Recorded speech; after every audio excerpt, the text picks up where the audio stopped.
je suis déçu de toi. Tu as juste eu de la chance cette fois-ci. Assure-toi de comprendre que ton erreur aurait pu endommager notre relation avec le client. Le directeur Henry a dit en soupirant profondément. J'ai dit une fois de plus, je suis désolé, et je suis retourné à mon bureau. Depuis que j'ai commencé à travailler, c'était la première fois que je faisais une si grosse erreur et que j'étais réprimandé comme ça. Mon collègue Sean est venu me voir et a suggéré peut-être devrais-tu prendre une pause. Habituellement, je pouvais ignorer son sarcasme, mais aujourd'hui, ça m'a touché profondément. Je l'ai regardé s'éloigner en soupirant légèrement. Je suis Tom Williams. Je travaille dans les ventes dans une société de commerce. Depuis mon adolescence, j'ai été impliqué dans l'athlétisme et j'ai toujours apprécié les moments où je sentais ma croissance grâce à mes efforts quotidiens. Après avoir obtenu mon diplôme, j'ai choisi un travail dans les ventes pour utiliser l'endurance que j'ai développée grâce à mon entraînement sportif. J'ai étudié les produits dont j'étais responsable depuis mes premières années dans l'entreprise. J'ai observé et appris des vendeurs seniors. J'ai rapidement établi mon propre style, acquis de nouveaux partenaires commerciaux et gagné le respect de mon patron. Mes performances étaient toujours parmi les meilleures, mais il y avait un collègue que je considérais comme un rival. Sean. Je suis devenu conscient de lui comme un rival après avoir commencé à travailler de manière indépendante. Quand mon nom est apparu pour la première fois dans le classement mensuel des performances, le sien était juste au-dessus du mien. Malgré mes efforts, c'était frustrant. Nous nous sommes reconnus comme des rivaux après qu'il m'ait abordé à ce sujet. Depuis lors, ses performances ont inévitablement attiré mon attention et je les ai analysées de près. Nous nous respectons mutuellement et nous demandons conseil pour ce qui est nécessaire. Bien sûr, quand il me demande conseil, j'essaie d'écouter attentivement. De cette façon, nous avons commencé à nous battre tout en nous soutenant mutuellement. Nous échangeons souvent des remarques sarcastiques, mais c'était amusant parce que c'était avec lui. Quand nous avons tous les deux commencé à nous battre pour la première place, le directeur Henry a commencé à avoir de grandes attentes à notre égard. Chaque fois qu'il demandait comment ça se passait, ça alimentait mon ambition d'être promu avant Sean. Probablement la même chose pour lui. Bien que Sean soit assis à un bureau loin du mien, je pouvais sentir son enthousiasme pour son travail, et je travaillais dur pour le suivre. Un jour après être revenu du travail sur le terrain, j'ai vu Sean debout près de la réception. Pensant qu'il faisait encore ça, j'ai soupiré et me suis précipité vers lui. Il avait récemment eu un coup de cœur pour Emily, la réceptionniste. Elle était réputée pour sa beauté à la fois à l'intérieur et à l'extérieur de l'entreprise, parfaitement adaptée en tant que visage de l'entreprise à la réception. Beaucoup lui avaient fait des déclarations d'amour, mais je n'ai jamais entendu parler d'un cas réussi.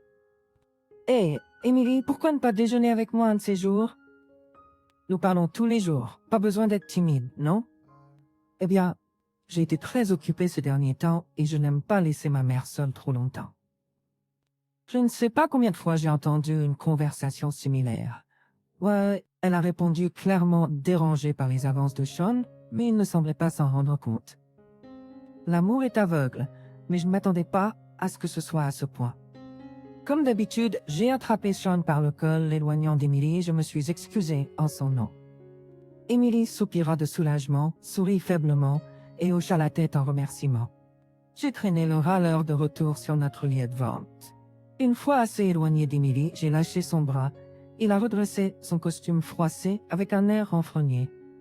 « Écoute, Son, je te l'ai dit 1 million de fois, ta méthode est complètement contre-productive. Combien de fois t'as déjà rejeté? Tu te rends compte qu'elle n'est polie qu'avec ce sourire forcé, n'est-ce pas?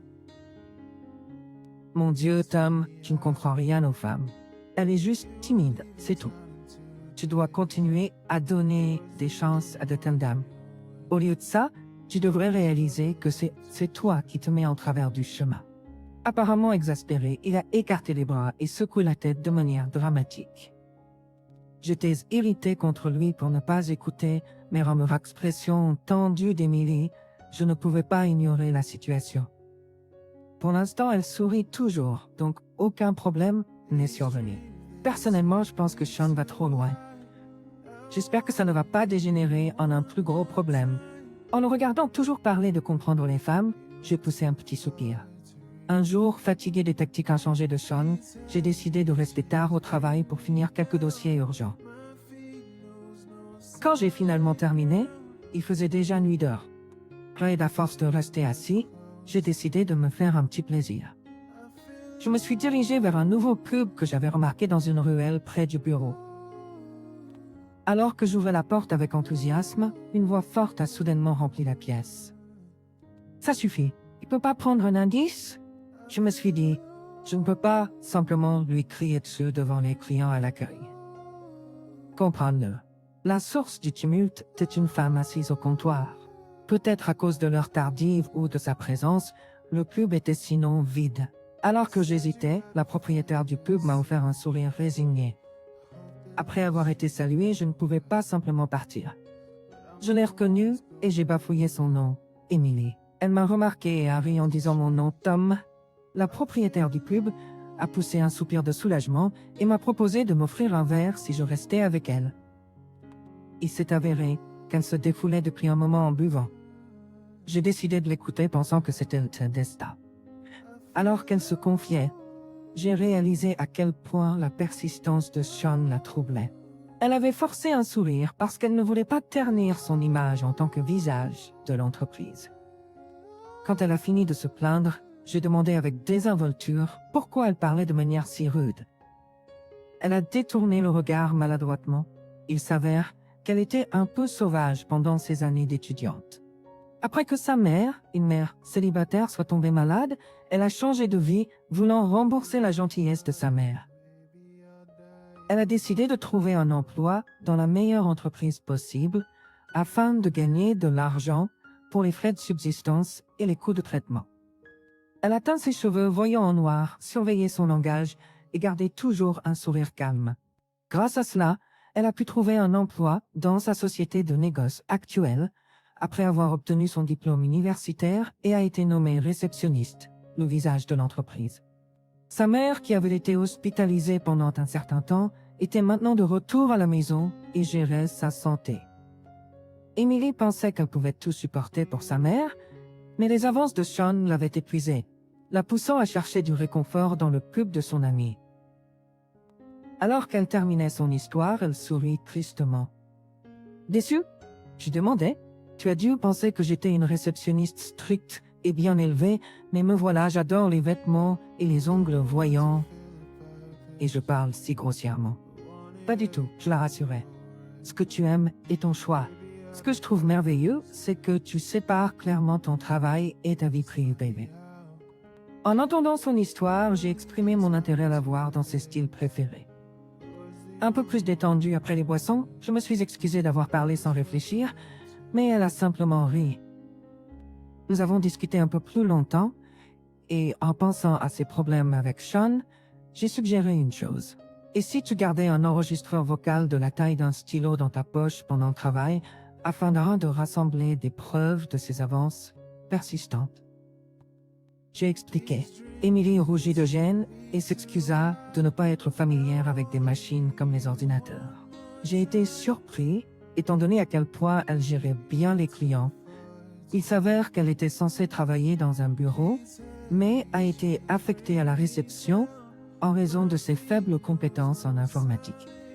Bien qu'elle ait réussi à apprendre les bases, toute erreur la faisait paniquer et elle demandait discrètement de l'aide tout en gardant son calme. En découvrant ce nouveau côté d'elle, je n'ai pas pu m'empêcher de rire. Lorsque j'ai mentionné lui offrir un enregistreur de qualité en cadeau, elle a d'abord paniqué et refusé. Mais après que j'ai expliqué que je voulais juste l'aider avec ses problèmes, elle a finalement accepté. Alors que nous quittions le pub, elle m'a demandé de garder notre conversation secrète. En regardant son visage inquiet, j'ai acquiescé et je lui ai assuré que je le ferais, la faisant rougir et sourire. Quelques jours plus tard, l'enregistreur de stylo que j'avais commandé en ligne pour Emily est arrivé. Je l'ai installé pour une utilisation immédiate et je le lui ai remis lorsque je suis revenu de mon travail sur le terrain. Elle a rapidement compris son but et m'a remercié, le glissant dans sa poche. Heureusement, j'avais choisi un modèle simple et elle a appris à l'utiliser tout de suite. Alors que j'allais partir, Sean s'est soudainement approché de moi. « Et Tom, pourquoi tu donnais un stylo à Emily? Offrir un cadeau comme ça est assez bas. C'est un cadeau, certes, mais il n'y a pas d'arrière-pensée. C'est juste un merci pour avoir calmé ce client grincheux l'autre jour et l'avoir mis de notre côté. » J'ai rapidement couvert en faisant un clin d'œil à Emily et en poussant Sean. Il semblait toujours insatisfait, mais il n'a rien dit d'autre et s'est dirigé silencieusement vers le département des ventes. J'étais soulagé d'avoir évité ces questions indiscrètes. Environ une semaine plus tard, je suis allé négocier avec un client de longue date de notre entreprise. J'étais confiant quant aux documents que j'avais préparés, mais quand je les ai étalés sur la table, mon cœur a sombré. C'était pas ce que j'avais l'intention de porter. Malgré avoir vérifié 2 fois avant de quitter le bureau, j'ai rapidement présenté mes excuses au client. Heureusement, le client a ri, pensant que j'étais simplement fatigué. J'ai reporté la réunion et j'ai informé le directeur Henry de l'erreur. Il a écouté en silence puis m'a regardé avec colère. « Je suis déçu de toi. Tu as eu de la chance cette fois-ci. Comprends qu'une erreur aurait pu aggraver notre relation avec le client. » Il a soupiré lourdement. J'ai présenté mes excuses à nouveau et je suis retourné à mon bureau. C'était la première fois que je faisais une aussi grosse erreur et que je me faisais réprimander depuis que j'ai commencé à travailler. Sean, toujours prêt avec un commentaire sarcastique, a suggéré que je prenne un jour de congé. Ces mots, que je peux habituellement prendre à la légère, m'ont blessé plus que d'habitude. En le regardant s'éloigner, j'ai laissé échapper un petit soupir et j'ai décidé qu'il avait peut-être raison. Après cela, je me suis calmé un peu et j'ai décidé que ce qu'il avait dit était peut-être vrai. Alors j'ai décidé de suivre son conseil et de prendre un jour de congé. J'ai décidé de prendre un jour de congé payé. Dès que l'heure prévue est arrivée, j'ai quitté l'étage du département des ventes. À la réception, Emily m'a demandé si j'allais bien. Apparemment, j'avais l'air très pâle. J'ai réussi à sourire et je lui ai assuré que j'allais bien. Elle m'a gentiment souri et m'a dit de ne pas en faire trop. Cela m'a permis de reposer mon corps lentement pendant une journée et de retourner au travail en me sentant rafraîchi. J'ai présenté mes excuses à nouveau à Henry et j'allais commencer à travailler quand un collègue s'est approché de moi maladroitement. Quand je lui ai demandé ce qui n'allait pas, il m'a remis quelque chose. Au moment où je l'ai vu, mes yeux se sont écarquillés de surprise. Ce soir-là, Sean a été appelé dans la salle de conférence où Henry et moi l'attendions. Sean, pensant qu'il s'agissait d'une promotion, est entré joyeusement, mais a froncé les sourcils en me voyant.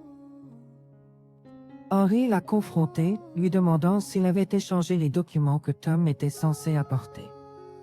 Ce matin-là, mon collègue m'avait donné les documents que je devais avoir ce jour-là. Il m'a dit qu'ils avaient été retrouvés mélangés avec des papiers que Sean lui avait demandé de jeter. Même si je n'y croyais pas, nous avons obtenu la permission de Henry et avons vérifié les images de la caméra de sécurité. Elles ont montré Sean rôdant autour de mon bureau et de mon sac quand je me suis éloigné, puis prenant rapidement les documents dans mon sac. Henry a été stupéfait par les images, ce qui a conduit à la convocation de Sean. Mais ce qui a vraiment troublé Henry, c'est qu'Emily soit venue avec des preuves des avances persistantes de Sean. Il a essayé de nier l'échange de documents, mais Henry lui a alors demandé à propos de son approche envers Emily. Sean a essayé de s'en sortir en disant qu'il n'avait pas l'intention de le faire. Soupirant comme s'il n'avait plus d'option, Henry a présenté des preuves à la fois de l'échange de documents et des avances excessives de Sean envers Emily. Choqué, Sean s'est levé brusquement de sa chaise et a présenté ses excuses pour ses actions. Il a expliqué qu'il s'était laissé emporter et s'est sincèrement excusé.